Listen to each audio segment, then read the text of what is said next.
தமிழர்களின் மீது பாசிச பாரதிய ஜனதா கட்சிக்கு இருப்பது வரலாற்று பகை. இதை உள்ள விட்டுட்டா ஒவ்வொன்றாக உரிமைகள் பறிக்கப்பட்டு உணர்வற்ற பிண்டங்களாக இந்த தமிழ் சமூகம் மாற்றப்பட வேண்டும் என்பது அவர்களுடைய திட்டம். அதற்கு அவர்கள் கையில் எடுத்திருக்கும் பப்பட்டு தான் இன்னைக்கு இருக்கக்கூடிய முதலமைச்சர். இல்லன்னா எவ்வளவு கட்சா ஒரு முதலமைச்சர் அறிவிக்கிறார். அங்கிருந்தானே வர்ற அவரை குறை சொல்லி 1000 மேடை பேசுகிறாய், அவரை விமர்சித்து 100 மேடைகள் பேசுகிறாய். நாங்க அப்படி பண்ண மாட்டோம், முதல் நாள் வந்தவனே இப்படி கிழிப்போம், அப்படி கவுப்போம், இப்படி தூக்கிடுவோம் என்று 1000 கட்டுக்கதைகளை பேசினாயே. தர்மேந்திர பிரதானை எதிர்த்து நெஞ்சுரம் மிக்க எங்களுடைய முன்னாள் முதலமைச்சரை போல ஒற்றை வார்த்தை பேசுவதற்கு உனக்கு நெஞ்சுறுதி இருக்கிறதா? ஒத்த வார்த்தை கன்சிடர் பண்ணுவோங்கிற அந்த பதட்டத்துல தான் மேடையே. இந்தியாவிலேயே கேட்டா இவரை நாகரீக அரசியல் செய்கிறார் என்று நிறைய பேர் சாஃப்டா கொஞ்சம் கடிந்து கொண்டதும் உண்டு. ஆனால் எங்கு எப்போது கடின முடிவு எடுக்க வேண்டும் என்பது அவருக்கு தெரியும். உறுதிப்பாடான ஒரு முடிவு எடுத்தார். ஒரு நீதிமன்றத்தின் உத்தரவு பொது அமைதிக்கும் பொது சமூகத்திற்கும் பங்கமாக வரும் என்றால் we are ready to face the consequences என்று இந்திய வரலாற்றில் ஒரு முதலமைச்சர் அறிவித்திருக்கிறார் என்றால் அது தமிழகத்தை ஆண்ட நம்முடைய தமிழக முன்னாள் முதலமைச்சர் மட்டும்தான். ஒரு உத்தரவு வருகிறது, முட்டு கொடுக்கறாங்க,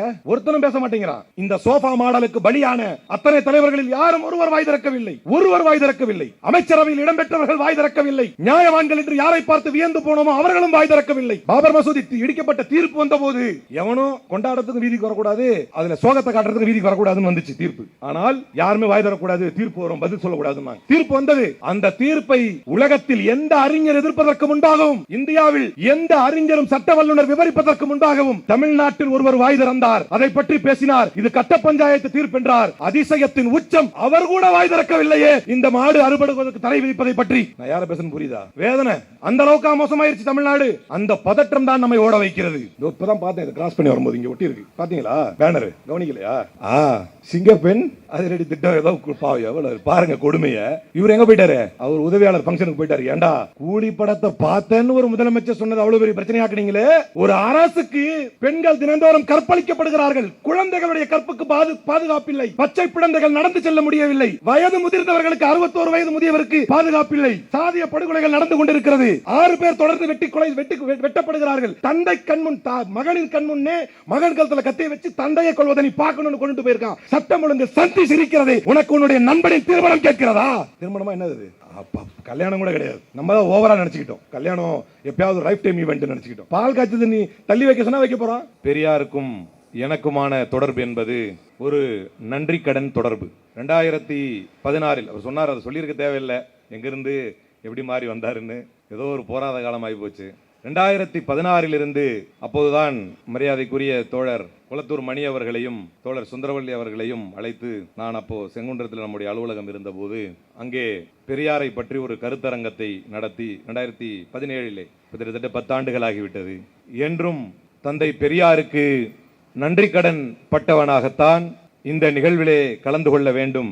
இரண்டாவது ரொம்ப முக்கியமானது என்னன்னா, எப்போதெல்லாம் பெரியார் நிகழ்வுகள் நடக்கிறதோ, எப்போதெல்லாம் இந்தி திணிப்பை பற்றி யாராவது பேசுறாங்களோ, அப்ப உடனே சொல்ற ஒரு செய்தி என்னன்னா, இங்க அதான் புரிஞ்சுக்கணும், தீவிர கடவுள் பக்தி கொண்ட நான் பெரியாரை ஏற்று பெரியார் மேடைக்கு வரும்பொழுது தெரிந்து கொள்ள வேண்டும், மடத்தனத்திற்கு எதிரானவர் தான் பெரியாரே தவிர மதங்களுடைய நம்பிக்கைகளுக்கு எதிரானவர்கள் அல்ல.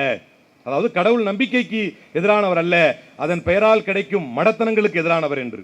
அதே போல ஓரளவு இங்க இருக்கிற எல்லாருக்கும் தெரிஞ்சிருக்கும், இந்தி தெரிந்ததனால் நம்முடைய முன்னாள் முதலமைச்சர் அவர்களோடு அவருடைய தமிழை பீகாரிலே ஹிந்தியில் மொழிபெயர்ப்பதற்கு அவரோடு சென்றிருக்கிறேன். எனக்கு ஹிந்தி தெரியும், எல்லாருக்கும் தெரியும். அப்ப பார்க்கிற மடையர்கள் புரிந்து கொள்ள வேண்டும், இந்தி மொழிக்கு எதிரானவர்கள் அல்ல, இந்தி திணிப்புக்கு எதிரானவர்கள். அது ஒரு சாதாரண மொழிதான், தேவைப்படும் பொழுது அதை கற்றுக்கொள்ளலாம் என்பதற்கு அழைக்கப்பட்ட நானே ஒரு பெரிய உதாரணமாக எடுத்துக்கொள்ளலாம். மொழிக்கு எதிரானவர்களோ முன்னேற்றத்திற்கு எதிரானவர்களோ அல்ல. மாறாக இதுல என்ன ஒளிஞ்சிருக்குது, இதுல என்ன பிரச்சனை அப்படின்னா, வக்ஃப் அமெண்ட்மென்ட் ஆக்ட் அப்படின்னு கொண்டு வரும் பொழுது நான் மீண்டும் மீண்டும் பதிய வைத்தேன், ஒரு ஷாஜகான் ரோடு அப்படின்னு பேர் இருக்கிறது அவனுக்கு பெரிய பிரச்சனை கிடையாது, ஒரு ஜாமியா மஸ்ஜித் இருக்கிறதா பெரிய பிரச்சனை கிடையாது. அந்த அடையாளம் அவனை உறுத்தும். அவன் இருந்ததாக அந்த அடையாளம் இருந்துச்சுன்னா உரிமை கோருவான், நானும் இங்க இருந்திருக்கிறேன், எனக்கும் வேறு இருக்குது அப்படின்னு சொல்லுவான். அப்ப பாசிஸ்டுகளுடைய நோக்கம் என்னவென்றால், யாரும் உரிமைக்கு நிற்பவராக இருக்கக்கூடாது. அவன் சுயமரியாதையோடு, இன்னொரு பாஷையில சொல்லணும்னா அவன் சுயமரியாதையோடு நிற்கக்கூடாது. அப்ப நீங்க அவன் ஒரு திட்டத்தை கொண்டு வருவானே ஆனால், அவன் ஒரு செயலை கொண்டு வருவானே ஆனால், நீங்கள் சுயமரியாதையோடு நிற்கக்கூடாது, உரிமையை பேசக்கூடாது என்று சொன்னால் உங்களுக்கு அடையாளம் இருக்கக்கூடாது. மொழி என்பது ஒரு முக்கியமான அடையாளம். அந்த அடையாளத்தை அழிப்பதற்கு எத்தனையோ இடங்களில் முயற்சிக்கிறார்கள். நியூ நேஷனல் எஜுகேஷன் பாலிசியை கேரளா கூட காம்ப்ரமைஸ் ஆயிருச்சு, if I am not wrong. ஆனால் 10,000 கோடி கொடுத்தால் கூட என் தமிழ்நாட்டு மாணவர்களின் எதிர்காலத்தோடு சமரசம் செய்ய மாட்டேன் என்று சொன்ன முதுகெலும்பு கொண்ட ஒரு முதலமைச்சரை பெற்றிருந்த மாநிலத்தில் தான் நாங்க கன்சிடர் பண்றோங்கிற ஒருத்தன். அதுக்காக தான் ஆர்ப்பாட்டமே, இல்லைன்னா பிரச்சனையே இல்லை. திராவிட முன்னேற்ற கழகம் ஆட்சியில் இருக்கும்போது இந்த பதட்டம் நமக்கு இருந்ததில்லை. நீயே கொண்டு வரணும்னு நினைச்சாலும் இங்கே ஒருத்தர் விடமாட்டார், தெரிஞ்சுக்க நின்றோம். ஆனால் ஒருவருடைய அடையாளம் அவர்களுக்கு பிரச்சனை, அந்த அடையாளம் சுமந்து வரும் உரிமை அவர்களுக்கு பிரச்சனை, அந்த உரிமை கோரும் போராட்டம் அவர்களுக்கு பிரச்சனை. அதனாலதான் இந்த மொழிகளின் மீது ஒரு திணிப்பு. இது இல்லைன்னு ஆகி போச்சுன்னா சிக்கலே இல்லாம ஒரு சமூகத்தை அடிமைப்படுத்தி விடலாம். இல்லைன்னா இவ்வளவு வெறி எங்கிருந்து வருது? அதாவது பாண்டியன் ஒருத்தர் ஒடிசால பட்நாயக்கு எய்டா இருக்கார், க்ளோஸ் எய்டா இருக்கார். அவரை விமர்சிப்பதற்கும் அவர் ஊழல்வாதியாக இருந்தால் நம்ம என்ன சீமானா ஊழல்வாதி தமிழ்காரனா இருந்தா கூட தமிழன் அவன் அப்படின்னு பேசுறதுக்கு அந்த வெறி நம்மகிட்ட கிடையாது. அவன் ஊழல்வாதினா ஊழலை விமர்சி, தப்பு கிடையாது. ஆனால் அவனை விமர்சிப்பதற்கு பதிலாக ஒரு தமிழ் பாபு உங்களை ஆளலாமா என்று அமித்ஷா கேட்டதற்கு பின்னால் இவர்களுக்கு தமிழின் மீதும் தமிழ் மக்களின் மீதும் தமிழ் உரிமையின் மீதும் தமிழர் மக்களின் மீதும் இருக்கக்கூடிய வெறியும் வேதனையும் அங்கு வெளிப்பட்டது.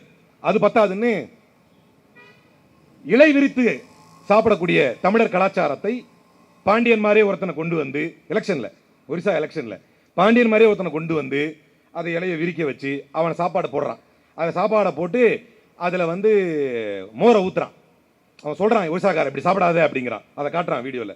அவன் அப்படி மோரை ஊத்தின உடனே அதோட வழிஞ்சிக்கிட்டு போகுது. பாய் பாய் பாண்டியா அப்படின்னு முடியுது விளம்பரம். பாண்டியாக்கு நீ பாய் பாய் சொல்லு, யாரும் தப்பு சொல்ல போறது இல்ல. Prove him have politically he is unfit, தப்பு கிடையாது. அரசியல் ரீதியாக அவன் எப்படி தகுதியற்றவன் என்று நீங்கள் நிரூபிக்கலாம், உங்களை யாரும் கேள்வி கேட்க போறதில்லை. ஆனால் அவன் உணவருந்தும் கலாச்சாரம் எங்கள் உயிருக்கு நிகரான தமிழரின் கலாச்சாரம். அந்த கலாச்சாரத்தை ஏன் எதிர்க்கிறார்கள் என்றால் இவர்களுக்கு வரலாறு நெடுக தமிழர்கள் மீது ஒரு வன்மம் உண்டு, தமிழ் மொழியின் மீது ஒரு வன்மம் உண்டு. இதை அழித்தால் தான் இவர்களுடைய எதிர்ப்பு சக்தியை குறைக்க முடியும் என்று அவர்கள் நினைக்கிறார்கள். அதனாலதான் எத்தனையோ வரலாற்று விஷயங்களை பேச முடியும் பிரதமரால். அடுத்து பேசுறார், மேடை போட்டு பேசுகிறார். ஒடிசாவில் இருக்கக்கூடிய பூரி ஜெகநாதர் கோயிலில் இருக்கும் ரத்னா பந்தருடைய சாவி, அந்த கஜானாவுடைய சாவியை திருடிக்கொண்டு சென்ற திருடர்கள் தமிழ்நாட்டு மக்கள் என்றார். அதுக்கப்புறம் கூட கேள்வி கேட்டாச்சு பாராளுமன்றத்தில், சொன்னியே அதுக்கு ஆதாரம் கொடுன்னு. அதெல்லாம் தேவையில்லை, இன்னைக்கு அதே சேம் டிட்டோ ஆட்சி தான் இன்னைக்கு நடக்குது. ஃபர்ஸ்ட் சொல்லிடுவோம், அதுக்கு ஆதாரம் இவனை கேட்டு வரதுக்குள்ள அந்த செய்தி பரவிடும். ஆதாரமே தேவையில்லை, பொய் செய்திகள் போதும். ஒரு பக்கம் தமிழ் பாபு உங்களை ஆளலாமா என்று கேட்கிறான், இன்னொரு பக்கம் தமிழர் உணவருந்தும் கலாச்சாரத்தை இழிவுபடுத்துகிறான், இன்னொரு பக்கம் தமிழர்களை ரத்னாபந்தர் சாவியை திருடி சென்ற திருடர்கள் என்கிறான். இவர்கள் தான் தமிழ்நாட்டில் வந்து தர்மேந்திர பிரதான். இதெல்லாம் ஏன் சொல்ற, இந்த ஒடிசாவிற்கு ஒட்டுமொத்தமாக தேர்தல் பிரச்சார யுக்திக்கு வழிவகுத்து கொடுத்து வடிவமைப்பு தந்தவர் அதே தர்மேந்திர பிரதான். அவர் தான் நமக்கு எஜுகேஷன் மினிஸ்டர். இந்த வன்மம் இருக்குமா இல்லையா தமிழ்நாடு மேல, அந்த கோபம் இருக்கும்ல. அப்ப என்ன செய்யறான், நீங்க நேஷனல் எஜுகேஷன் பாலிசி அல்லது இந்த மும்மொழி திட்டம் அல்லது இந்த பிஎம்சி திட்டம் இதை ஏத்துக்கிட்டாதான் உங்களுக்கு நிதிங்கிறான். இது ஒரு வரலாற்று பகை. தமிழர்களின் மீது பாசிச பாரதிய ஜனதா கட்சிக்கு இருப்பது வரலாற்று பகை. இதை உள்ள விட்டுட்டா ஒவ்வொன்றாக உரிமைகள் பறிக்கப்பட்டு உணர்வற்ற பிண்டங்களாக இந்த தமிழ் சமூகம் மாற்றப்பட வேண்டும் என்பது அவர்களுடைய திட்டம். அதற்கு அவர்கள் கையில் எடுத்திருக்கும் பப்பட்டு தான் இன்னைக்கு இருக்கக்கூடிய முதலமைச்சர். இல்லைன்னா எவ்வளவு கட்சா ஒரு முதலமைச்சர் அறிவிக்கிறார். அங்கிருந்தானே வர்ற, அவரை குறை சொல்லி 1000 மேடை பேசுகிறாய், அவரை விமர்சித்து 100 மேடைகள் பேசுகிறாய். நாங்க அப்படி பண்ண மாட்டோம், முதல் நாள் வந்தவனே இப்படி கிழிப்போம், அப்படி கவுப்போம், இப்படி தூக்கிடுவோம் என்று 1000 கட்டுக்கதைகளை பேசினாயே. தர்மேந்திர பிரதானை எதிர்த்து நெஞ்சுரம் மிக்க எங்களுடைய முன்னாள் முதலமைச்சரை போல ஒற்றை வார்த்தை பேசுவதற்கு உனக்கு நெஞ்சுறுதி இருக்கிறதா? ஒத்த வார்த்தை கன்சிடர் பண்ணுவோங்கிற அந்த பதற்றத்தை தான் மேடைய பதற்றம் அடைகிறது தமிழ் சமூகம். ஆஹா, உரிமைகளை கப்பலேற்றிடுவோம் போல தெரியுது. அதுக்கு வந்து சேர்ந்ததுதான் ஒரு உதாரணம். திருப்பரங்குன்றத்தில் நடந்த போது அது இந்த குர்பானி பிரச்சனை அவ்வளவு பெரிய பிரச்சனை எல்லாம் கிடையாது. அது இதை ஜஸ்ட் வேற மாதிரி தடுத்திருக்கலாம், ஒரு கவர்மெண்ட் நினைச்சா தடுத்திருக்கலாம். அனுபவசாலி இருக்கிறீங்க, நான் என்ன சொல்றேன்னு உங்களுக்கு புரியும்.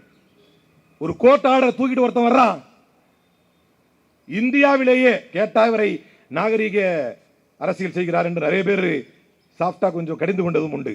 ஆனால் எங்கு எப்போது கடின முடிவு எடுக்க வேண்டும் என்பது அவருக்கு தெரியும். உறுதிப்பாடான ஒரு முடிவு எடுத்தார்.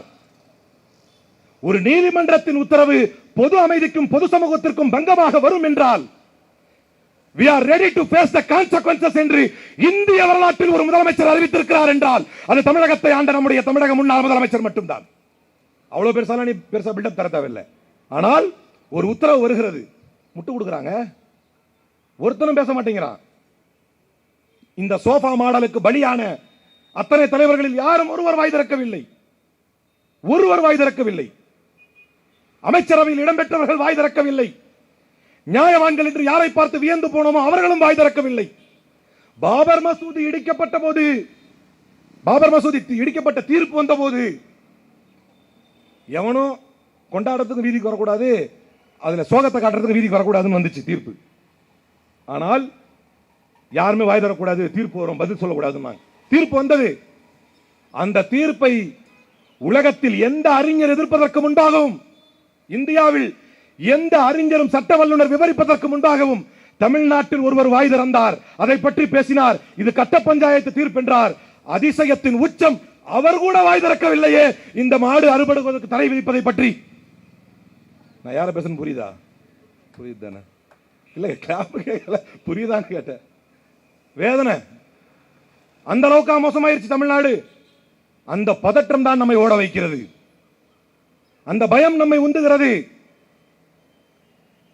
கம்யூனல் போர்சஸுக்கு எதிராக செக்யூலர் போர்சஸ் என்று நின்றால், கம்யூனல் போர்சஸ் மதவாத சக்திகளுக்கு எதிரான மதசார்பற்ற சக்திகள் தான் தமிழ்நாட்டின் அரசியல் என்பது தெளிவாக தெரிந்ததனால், மதசார்பற்ற சக்திக்கு எதிராக ஒரு பொய் மதசார்பின்மை கொண்ட ஒரு அரசை கொண்டு வந்து நிறுவிவிட்டால் இவர்களை ஏமாற்றி ஆட்சியை பிடித்து விடலாம் என்று நினைப்பதற்கான கனவின் நினைவுதான் விஜய் என்பதை நீங்கள் புரிந்து கொள்ள வேண்டும். வெறும் வாயில சொல்லிடுவாரு கொள்கை எதிரி என்று. I'm issuing an open challenge. ஒரு பகிரங்க ஒரு எச்சரிக்கை, ஒரு சவாலை கொடுக்கிறேன். கொள்கை எதிரி என்று சொன்னாரே, இதுவரை கொள்கை அளவில் இது உங்களுக்கு எச்சரிக்கை, இது உங்களுக்கு சவால் என்று பாரதிய ஜனதா கட்சியை நோக்கி இந்த முதலமைச்சர் பேசிய ஒற்றை வார்த்தையை சொல்லுங்கள், அல்லது அவருடைய அமைச்சர்கள் பேசிய ஒற்றை வார்த்தையை சொல்லுங்கள். ஆனால் சட்டத்துக்கு புறம்பாக செக்ஷன் 4 காரணம் காட்டி நீதிமன்றத்தில் தீர்ப்பு வருகிறது. இதுல நீங்க மாடை அறுக்கக்கூடாது, ஆடை அறுக்கக்கூடாது அப்படின்னு சொல்றாரு. ஆனால் அதே சட்டத்திலே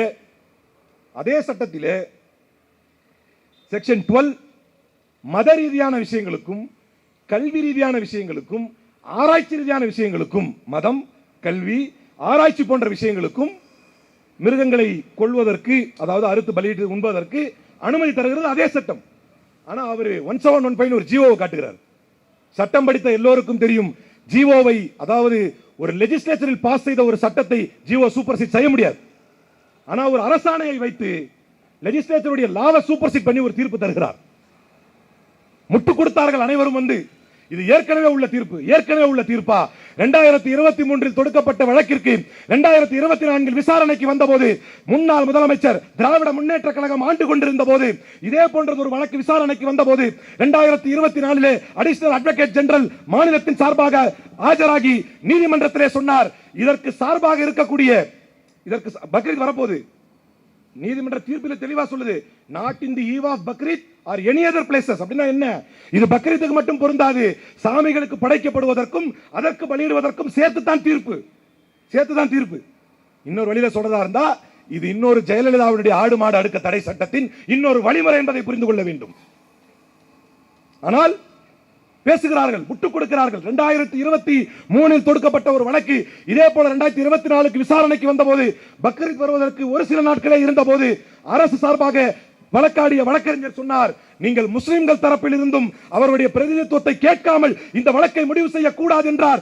ஆம், அவர்களை கேட்காமல் முடிவு செய்ய முடியாது என்று நீதிமன்றத்தை சொல்ல வைத்தது திராவிட மாடலின் ஆட்சி. இந்த சோஃபா மாடல் ஆட்சி. அது என்ன நடக்கும்? இது ஏற்கனவே இருக்குது, அதெல்லாம் முடியாது, அதெல்லாம் தடுக்க முடியாது என்று சொன்னார்கள். முடிவு என்ன ஆனது? ஒருத்தன் சொல்றான் பப்ளிக் பிளேஸ்ல இருக்கிறது தான் தடை, பூட்டின வீட்டுக்குள்ள ஒருத்தன் அறுத்துக்கிட்டு இருக்கான், அதை தூக்கிட்டு போயிட்டான். இந்த கேஸுடைய பெட்டிஷனரை பாத்தீங்கன்னா கூத்து என்னன்னா, நீதிபதி சொல்கிறார், அந்த பெட்டிஷனரை. ஹி இஸ் an ஆக்டிவிஸ்டா. இந்து மக்கள் கட்சி எப்போ ஆக்டிவிஸ்ட்ல சேர்த்தீங்க? நாம நீதிமன்றத்தில் எத்தனையோ வழக்கில் போனா, பொதுநல வழக்கில் சென்றால் முதல்ல கேட்பாங்க, உங்களுக்கு ஹிடன் அஜெண்டா இருக்கா? நீங்க ஃபேமஸ் ஆகணும் இதை பண்றீங்களா? இந்தியாவில் நடந்த பல்வேறு கலவர குற்றச்சாட்டுகளுக்கும் இந்திய சுதந்திர வரலாற்றில் 3 முறைக்கு மேலாக தடை செய்யப்பட்ட, தன்னுடைய தீவிரவாத செயல்களுக்காக தடை செய்யப்பட்ட ஒரு அமைப்பின் பின்புலத்தில் இருந்து வந்தவன் நீதிபதி கண்களுக்கு ஆக்டிவிஸ்டாக தெரிகிறான். he is an activist. ஆனா அவன் கேட்டது என்னன்னா, நான் போனேன், ஊருக்கு வெளியே மாட்டை அடைச்சி வச்சிருந்தாங்க, அதுல கண்ணுக்குட்டியும் பசுமானம் இருக்கான்னு பார்க்கணும், அப்படி இருந்தா நீங்க கைட்லைன்ஸ் கொடுக்கணும் தான் கேட்டான். வேற பெருசா கேட்கல. அவன் கேட்ட பிரேயருக்கு மேல, சட்டப்படி அவருக்கு அதிகாரம் இருக்குங்கிறது வேற, அவன் கேட்ட பிரேயருக்கு மேல தீர்ப்பு என்ன சொல்றாரு? மாடு மட்டுமல்ல, அவர் தீர்ப்புல தெளிவா இருக்கு. அது வந்து வேகாவும் இருக்குது, ஆர்பிட்ரரியாவும் இருக்குது. மாடு மட்டுமல்ல, அவர் சொல்லக்கூடிய தீர்ப்பின்படி கவ் அண்ட் எனி அதர் அனிமல்ங்கிறார், எல்லா மிருகத்தையும் இந்த அரசு வேடிக்கை பார்க்கிறது. இந்த இதுக்கே படுத்துட்டீங்களே. இந்தி திணிப்பு என்பது ஒரு வரலாற்று பகை. பேரறிஞர் அண்ணா உருவாக்கி வைத்த ஒரு வரலாறு. இந்தியா முழுக்க அவரவருடைய பிராந்திய மொழிகள் அழிந்த போதும் தமிழ் மொழி தன்னுடைய தனிச்சிறப்போடு தலை நிமிர்ந்து நிற்கிறது என்றால் அது திராவிடத்தால் தான் என்பதையும், அது தந்தை பெரியாரால் தான் என்பதையும், அதை அறிஞர் அண்ணாவால் தான் என்பதையும் வரலாறு மறக்காத ஒரு பெரும் ஹெரிடேஜ். அதை எப்படி நீ தாங்குவ? இப்பதான் பார்த்தேன், இதை கிராஸ் பண்ணி வரும்போது இங்க ஒட்டி இருக்கு, பாத்தீங்களா பேனரு? கவனிக்கலையா? சிங்கப்பெண் அதிரடி திட்டம் ஏதோ பாருங்க கொடுமைய. இவர் எங்க போயிட்டாரு? அவர் உதவியாளர் ஃபங்க்ஷனுக்கு போயிட்டாரு. ஏண்டா கூலி படத்தை பார்த்தேன்னு ஒரு முதலமைச்சர் சொன்னது அவ்வளவு பெரிய பிரச்சனையாக்குனீங்களே. ஒரு அரசுக்கு பெண்கள் தினந்தோறும் கற்பழிக்கப்படுகிறார்கள், குழந்தைகளுடைய கற்புக்கு பாதுகாப்பில்லை, பச்சை குழந்தைகள் நடந்து செல்ல முடியவில்லை, வயது முதிர்ந்தவர்களுக்கு 61 வயது முதியவருக்கு பாதுகாப்பில்லை, சாதிய படுகொலைகள் நடந்து கொண்டிருக்கிறது, 6 பேர் தொடர்ந்து வெட்டப்படுகிறார்கள். தந்தை கண்முன், மகனின் கண்முன்னே மகன் கழுத்துல கத்தியை வச்சு தந்தையை கொள்வதை நீ பார்க்கணும்னு கொண்டு போயிருக்கான். சட்டம் ஒழுங்கு சந்தி சிரிக்கிறது. உனக்கு உன்னுடைய நண்பனின் திருமணம் கேட்கிறதா? திருமணமா என்னது? கல்யாணம் கூட கிடையாது. நம்ம தான் ஓவரா நினைச்சுக்கிட்டோம். கல்யாணம் எப்பயாவது லைஃப் டைம் ஈவென்ட் நினைச்சுக்கிட்டோம். பால் காய்ச்சது நீ தள்ளி வைக்க சொன்னா வைக்க போறான். இதுதான் இந்த ஆர்ப்பாட்டத்திற்கான அச்சம் என்று நினைக்கிறேன்.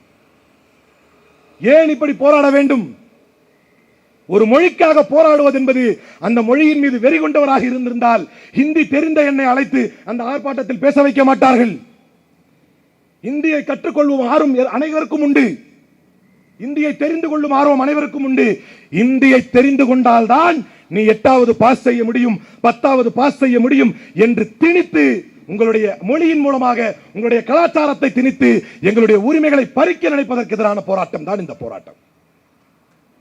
எனவே இந்த மாநில அரசு from the very beginning, from the very first day, it is a spineless government.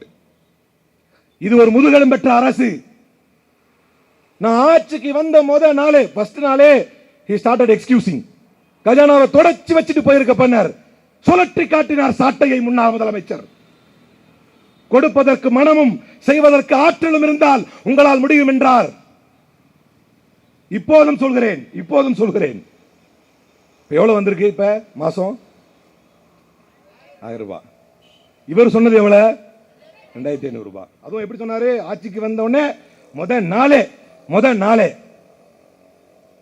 உங்களுக்கு இந்த முதலமைச்சராக தேர்ந்தெடுக்கப்பட்ட விஜய் வாக்களித்தது 2500. என்றைக்கு அந்த 2500 வருகிறதோ அன்றைக்கு தான் விஜய் முதலமைச்சர். எதுவரை நீங்கள் 1000 ரூபாய் பெறுகிறீர்களோ அன்றை வரைக்கும் முத்துவேல் கருணாநிதி ஸ்டாலின் தான் இந்த தமிழ் மண்ணை ஆண்டு கொண்டிருக்கிறார் என்று பொருள். இதான் உண்மை, யதார்த்தம் தான். அப்ப கூட அந்த 1000 ரூபாய் ஸ்டாப் பண்ணிருப்பான். கொடுக்கிறதுக்கு மனசு செய்யறதுக்கு தெம்பும் திராணியம் வேணும்டா அப்படின்னு சொன்னதுக்கு பிறகு, வேணும் சார் அப்படின்னு சொன்னதுக்கு பிறகு இது வந்துச்சு. எனவே